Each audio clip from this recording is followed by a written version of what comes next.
My first question would be, I'd like to relate it to you. So I've seen your previous speeches before on YouTube. You're a specialist in comparative religion. So when you compare Islam and other religion like Hinduism, like quoting scriptures from Bhagavad Gita or something, don't you think there is a possibility to misinterpret it and provide misguidance to those who doesn't belong to that faith? What's your name, brother? Pardon? Your name?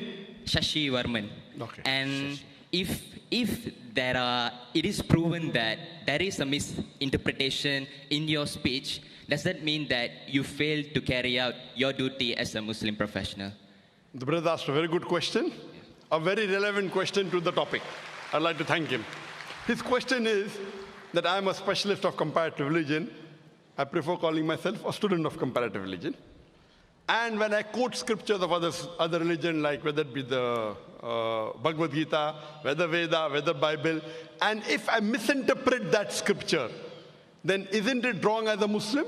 Totally wrong. I agree with you. That's the reason after every lecture of mine, we have question answer session.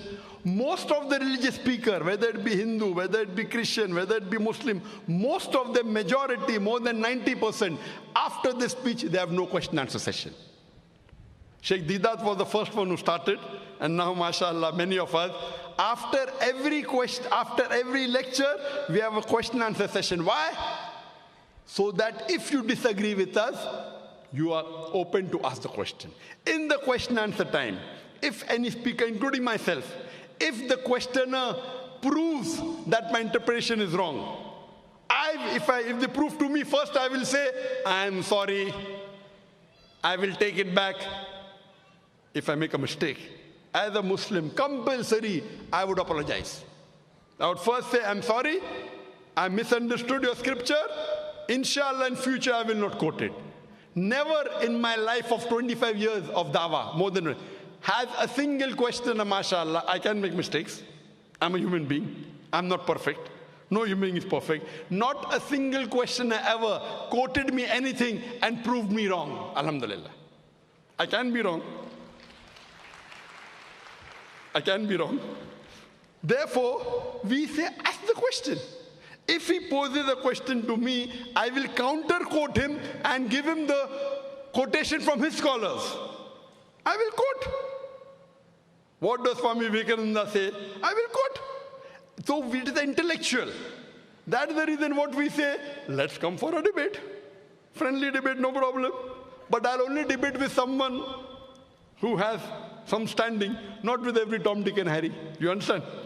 You know, if I can get 1 million people for my talk, largest gathering, even if we get 2%, 20,000, I will debate you. Any Tom, Dick and Harry, I cannot.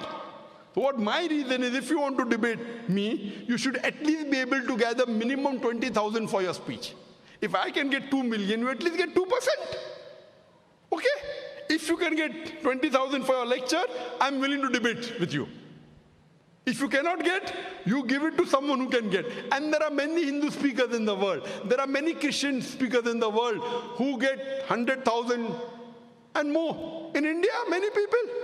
You know, Shri Ravi Shankar. He gets audiences of 100,000. I debated with him. And you know the outcome of that. Have you seen that debate? Yeah.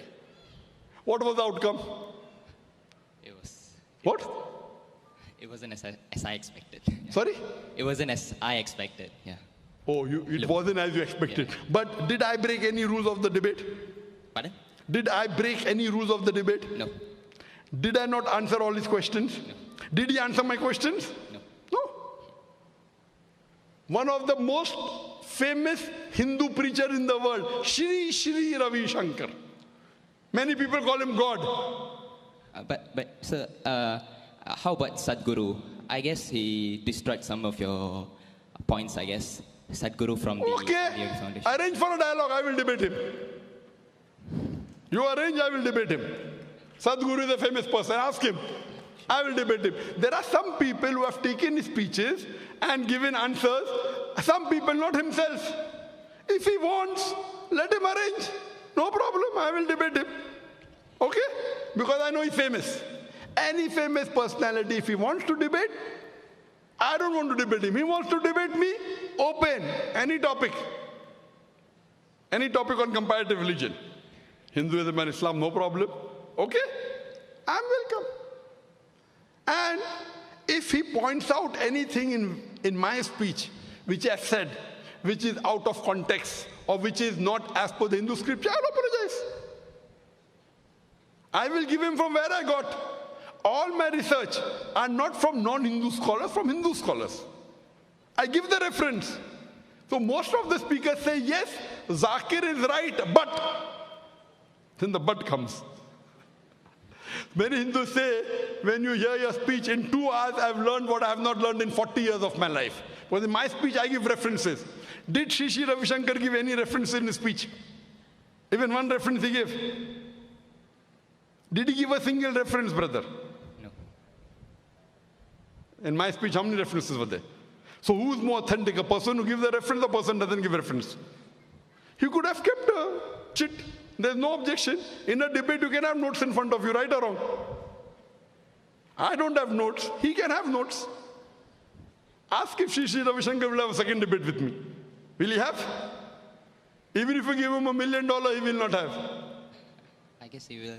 But if he doesn't debate you, I'm sure one day I will. Yeah. Most welcome. The day you can get 20,000 people for your audience, I will debate you. Cool. Now what you can do, question answer. Did I answer your question or not? Yeah, you did. Thank you. Very satisfactorily? Yes. I'm very happy. Thank you for accepting it. And may Allah guide you. And I'll pray for you that you come to the truth, brother. Thank you. Thank you very much. Yes, you're most welcome.